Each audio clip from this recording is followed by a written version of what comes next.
continuons l'exercice. Donc je reprends l'image de référence et là nous allons nous attaquer au toit. Alors vous voyez que ce toit est composé de deux parties. Nous avons une partie de faible hauteur mais qui déborde légèrement du bâtiment principal, tandis que vous avez ici le toit, donc un toit plat, qui en revanche lui ne recouvre pas l'entièreté de la superficie du bâtiment principal. Donc je reviens sur SketchUp. Alors je vais me positionner sur la partie supérieure, donc j'appuie sur la touche H. Comme ceci, je dézoome éventuellement légèrement. J'appuie sur la touche P du clavier.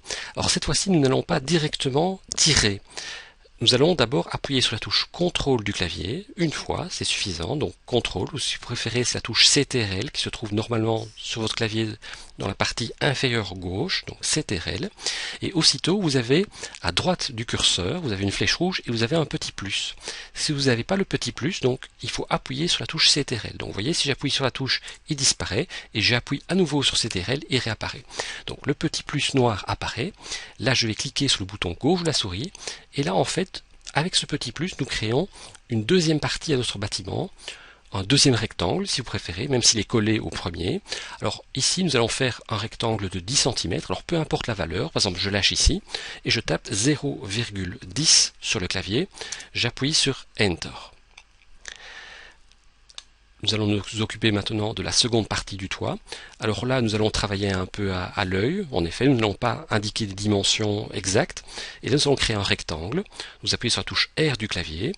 Par exemple, donc vous cliquez sur l'arête qui se trouve donc dans la partie qui se trouve donc derrière le bâtiment. Vous tracez un rectangle, par exemple comme ceci. Voilà. Vous appuyez sur la touche P et là, vous tirez ce deuxième toit de 60 cm. Donc vous tapez 0,6 et vous appuyez sur Enter.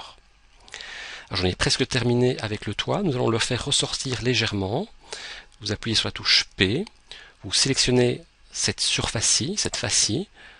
Vous la tirez légèrement. Vous tapez une valeur de 0,1. Vous appuyez sur Enter. Donc nous faisons déborder notre toit de 10 cm. Alors ici, si vous cliquez deux fois, donc il faut bien sélectionner cette partie-ci, pas ceci mais bien ceci, vous cliquez deux fois et là aussitôt vous aurez 10 cm. Et puis je vais me positionner sur la partie droite du bâtiment. Là nous n'allons pas, oui, ce que nous allons faire éventuellement, vous voyez qu'il n'y a pas de séparation entre cette partie-ci et celle-ci. Donc je vais d'abord appuyer sur la touche L, je vais séparer les deux parties en traçant une ligne. À présent, je vais appuyer sur la touche P et je vais faire ressortir ce toit également de 10 cm. Donc je tape 0,1 et j'appuie sur Enter.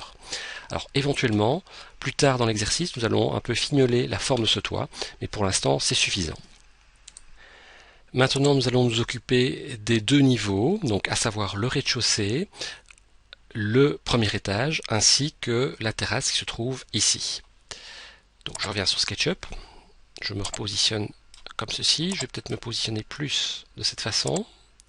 Je vais créer un nouveau guide, donc j'appuie sur la touche T du clavier, je me positionne ici sur ce point intitulé extrémité, je clique une première fois, et puis je vais cliquer une deuxième fois, peu importe où, mais pourvu que ce soit sur l'arête, donc par exemple ici, et là je vais taper une valeur de 2,70 m, 2,7, j'appuie sur Enter. Vous voyez, vous avez un petit point qui a été créé ici, ce sera en fait la hauteur de mon rez-de-chaussée.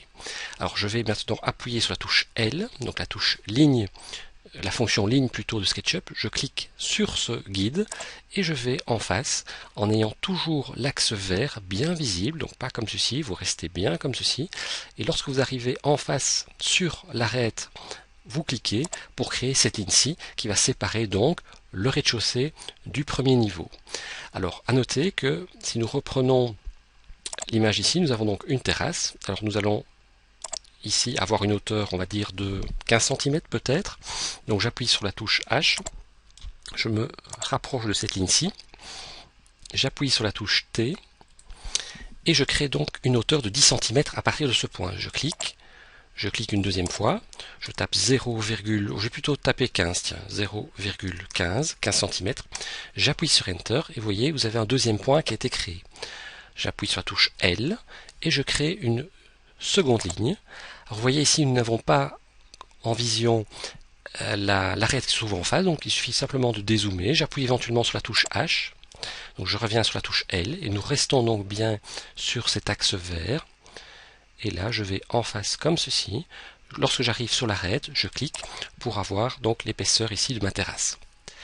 Alors maintenant, nous allons reculer le rez-de-chaussée et le premier étage. En effet, si je regarde la photo, nous voyons ici que se retrouvent en retrait le rez-de-chaussée et le premier niveau.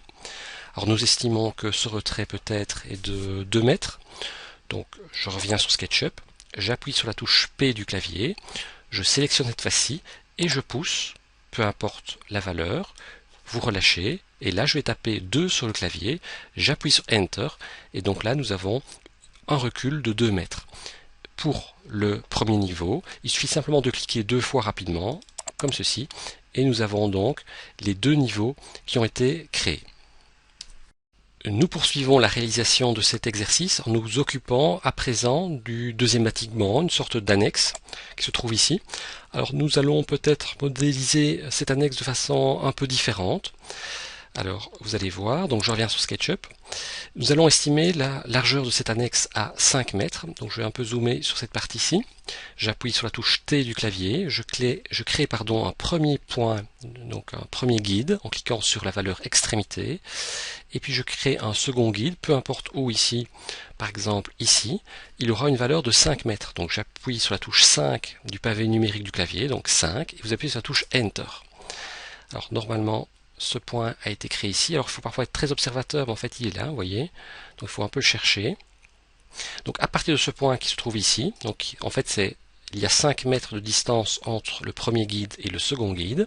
Vous appuyez sur la touche L. Alors je vais bien me positionner comme ceci, comme ça vous verrez bien l'exercice. Donc comme ceci plutôt. Voilà.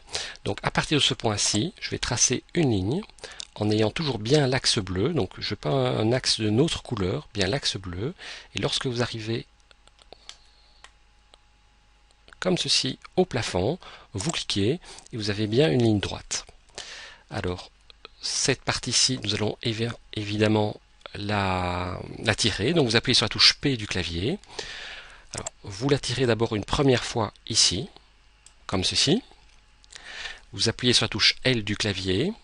Je crée une arête entre ce point-ci et ce point-ci, toujours en ayant bien l'axe bleu. J'appuie sur la touche, d'abord j'appuie de nouveau sur la touche L pour créer une seconde ligne entre là et là, toujours l'axe bleu. J'appuie sur la touche E que vous n'avez pas encore utilisée. En fait la touche E c'est la touche effacer. Donc j'appuie sur la touche E, vous avez une gomme qui apparaît et vous cliquez juste à l'intérieur du petit carré de la gomme sur l'arête et en fait vous avez ici simplement supprimé cette ligne-ci. Vous appuyez à nouveau sur la touche P du clavier pour tirer cette partie-ci du bâtiment, on va dire de 2,50 m, donc 2,5. Vous appuyez sur Enter. Et donc là, vous avez une partie donc de l'annexe qui apparaît.